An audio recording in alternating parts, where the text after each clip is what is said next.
Bonjour à tous, bienvenue dans cette nouvelle vidéo et aujourd'hui je vais vous parler de la blockchain. La blockchain qui est juste présentée comme la plus grosse révolution depuis Internet. Rien que ça. Pourquoi ? Parce que tout comme Internet, la blockchain va créer de nombreuses nouvelles opportunités en faisant tomber les barrières à l'entrée de nombreux secteurs d'activité aujourd'hui accaparés par des gros acteurs. En fait, la blockchain est à la transaction ce que Internet a été pour l'information. Dans le cas de la blockchain, ce sont les acteurs qui jouent aujourd'hui le rôle d'intermédiaire de confiance dans les transactions qui vont voir leur position être remise en question. On peut par exemple citer les banques, les notaires, mais aussi les plateformes numériques comme Uber ou Airbnb. Et dans cette vidéo, je vous explique justement comment tout ça est possible avec la blockchain. On va donc voir tous les concepts les plus importants à retenir et tous les enjeux autour de la blockchain. Tout ça, c'est maintenant et c'est parti mon cookie. Cookie connecté.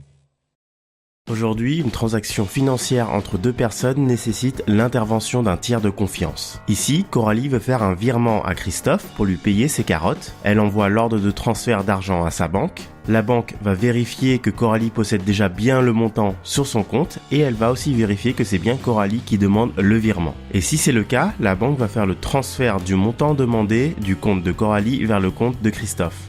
Ensuite, le rôle de la banque est aussi de garder une trace de tout ce que possèdent ses clients et une trace de l'ensemble des transactions effectuées. Pour notre explication, on dira que la banque stocke toutes ces informations dans un grand livre de compte. Voyons maintenant comment avec la blockchain, il est possible de s'affranchir de cet intermédiaire de confiance. Tout d'abord, avec la blockchain, ce livre de compte devient public. C'est-à-dire qu'il n'est plus détenu que par un seul acteur, mais est distribué à tous. Chaque personne possède alors une copie de ce livre de compte et peut consulter l'ensemble des échanges présents et passés. Toutes les personnes qui possèdent ce livre de compte constituent le réseau de la blockchain. Reprenons le même exemple, mais en appliquant les principes d'une transaction avec la blockchain. Coralie lance l'ordre de virement. Les différentes personnes du réseau vont alors vérifier dans leur livre de compte que Coralie possède bien le montant nécessaire pour la transaction. Si c'est le cas, alors la transaction est validée. Chaque personne va alors écrire cette transaction dans une nouvelle page de son livre de compte, ce qui met à jour tous les livres de compte de la blockchain. Vous l'avez compris, avec la blockchain, ce n'est plus un seul acteur central qui valide ou non une transaction, mais c'est l'ensemble des membres du réseau. Maintenant, imaginons que vous essayez de tricher, par exemple en prétendant posséder plus ou en essayant de falsifier votre livre de compte. Eh bien, cela va se remarquer car tous les autres verront que ce n'est pas ce qui est inscrit dans leur copie du registre. Ils contesteront donc l'information. Et si on y réfléchit bien, dans ce système, on n'a même plus besoin de monnaie physique. Dès que vous faites une transaction financière, il suffit de l'annoncer et tous les livres de compte mettront à jour l'information. Les livres de compte font foi sur ce que chacun possède et sur l'historique des transactions. Vous pouvez vérifier ce que vous possédez et ce que les autres possèdent. Et ça, justement, c'est le principe sur lequel se basent les monnaies virtuelles comme le Bitcoin. Mais ça, on y reviendra un peu plus tard. Dans la vraie vie, évidemment, ce ne sont pas des livres qui stockent et traitent l'information, mais des machines avec de la puissance de calcul, comme des ordinateurs ou des serveurs. Techniquement, la blockchain peut donc être vue comme une base de données distribuée sur différents nœuds de stockage. Ces nœuds de stockage, ce sont les utilisateurs qui vont apporter avec leur machine de la puissance de calcul et de l'espace de stockage pour faire fonctionner la blockchain. Tout comme le livre de compte est constitué des pages de transactions, la blockchain est une chaîne formée de blocs de transactions. Chaque échange effectué entre ses utilisateurs est enregistré sous forme de blocs qui, bout à bout, forment donc une chaîne, d'où la notion de blockchain ou chaîne de blocs en français. Chaque bloc de la blockchain contient un ensemble de transactions, évidemment. Ensuite, un bloc est caractérisé par un hash. Le hash, c'est une suite de caractères uniques servant à identifier le bloc. En gros, c'est l'empreinte du bloc. Et enfin, le bloc contient aussi le hash du bloc précédent qui est donc l'identifiant unique du bloc qui le précède. Cela permet de garantir l'ordre du bloc dans la blockchain.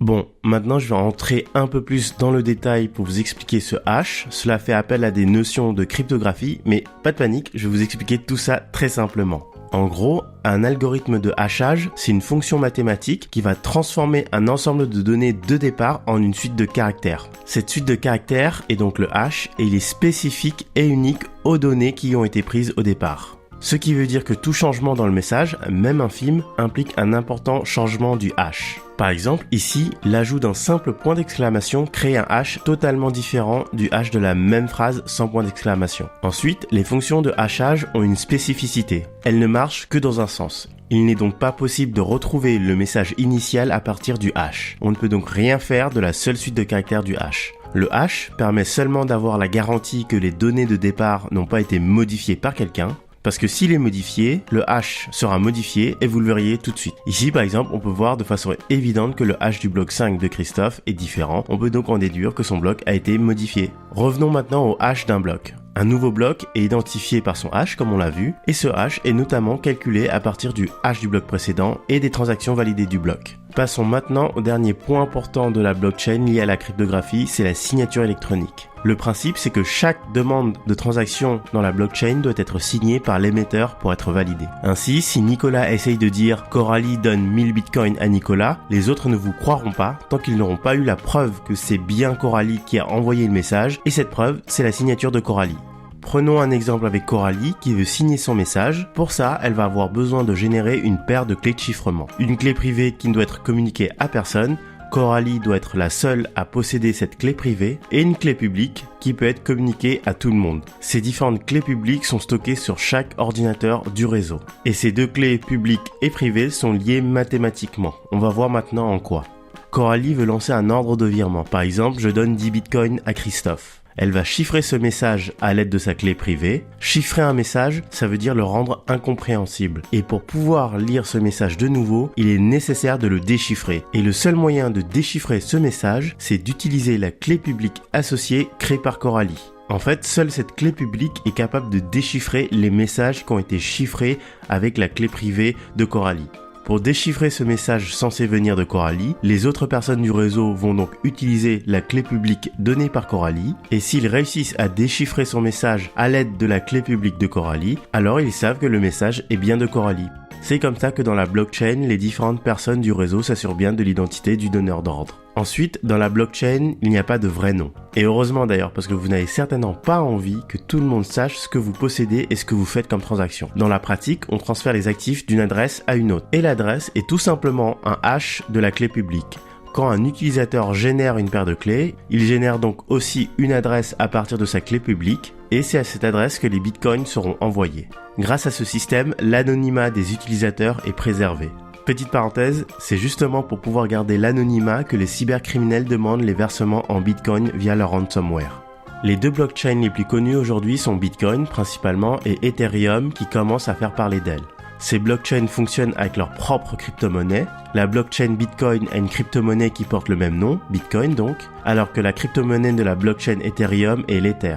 D'ailleurs, Ethereum permet bien plus que les transactions en crypto-monnaie, mais ça on le verra un peu plus tard dans la vidéo avec les smart contracts. Avant de voir comment se passent les échanges en Bitcoin, il faut noter que les nœuds de stockage sont aussi appelés des mineurs. Et lorsque l'on parle de miner des Bitcoins, cela veut dire utiliser la puissance de calcul des machines pour la résolution des problèmes mathématiques pour générer un nouveau bloc. Et les mineurs qui ont permis de créer un nouveau bloc seront rémunérés pour ce travail avec de nouveaux Bitcoins. Maintenant que vous comprenez tous les principes clés de la blockchain, je vais pouvoir vous expliquer comment se passe une transaction en Bitcoin.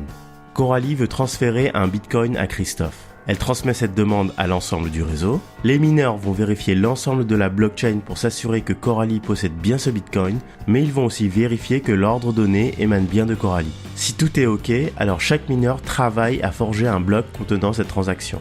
Et le premier mineur qui réussit à créer le bloc transmet ce bloc aux autres membres pour vérification. Pour qu'un nouveau bloc soit validé, il faut qu'il y ait un consensus entre les différents membres du réseau. Ce principe de consensus est très important car la blockchain est un système décentralisé et donc sans organisme de contrôle, ce qui veut dire que le seul moyen d'avoir une validation globale, c'est d'obtenir un vote majoritaire des membres du réseau. Pour vous rassurer sur la fiabilité, sachez que les mineurs n'ont aucun intérêt à laisser passer des transactions frauduleuses parce que cela ferait perdre confiance dans le système et cela ferait donc perdre toute valeur à leur Bitcoin, ce qui serait pas très intelligent. Ensuite, là sur ce schéma, on a juste quelques acteurs, mais en vrai, le nombre d'acteurs à convaincre ou corrompre pour avoir la majorité est gigantesque. Il est donc quasi impossible qu'une personne réussisse à réaliser cet exploit. Revenons à notre transaction. Une fois le bloc validé par les membres du réseau, chacun ajoute ce dernier bloc dans leur copie de la blockchain. Et enfin, Christophe possède alors un nouveau Bitcoin. Chaque nouvelle transaction ajoutée à la blockchain ne pourra pas être effacée. Cela permet d'assurer la validité et l'authenticité d'une transaction. Jusqu'à présent, on n'a parlé que de crypto-monnaie, mais on peut très bien étendre l'utilisation de la blockchain à d'autres actifs. C'est par exemple le cas avec les titres de propriété. Au Ghana, une majorité de territoires ruraux ne sont pas enregistrés dans un cadastre officiel.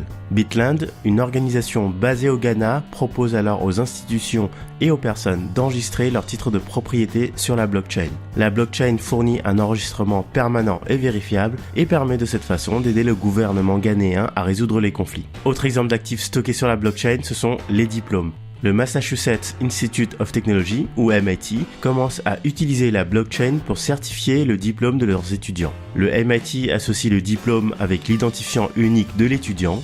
Les diplômés peuvent ensuite transmettre leur diplôme aux recruteurs qui peuvent vérifier à leur tour l'authenticité des informations sur un site du MIT. Autre cas d'usage, le caractère inaltérable et transparent de la blockchain permet de garantir la traçabilité d'un actif. Et c'est pour ça que Carrefour a créé la première blockchain alimentaire en Europe. Le but est de garantir aux consommateurs la traçabilité complète des produits commercialisés. Ainsi, tous les poulets d'Auvergne de Carrefour intègrent un QR code. Avec ce QR code, les clients accèdent à l'historique des événements de la vie, de l'élevage, de la mort et du transport du poulet. Et les clients pourront donc s'assurer que le poulet a bien été élevé dans les conditions exigées par Carrefour.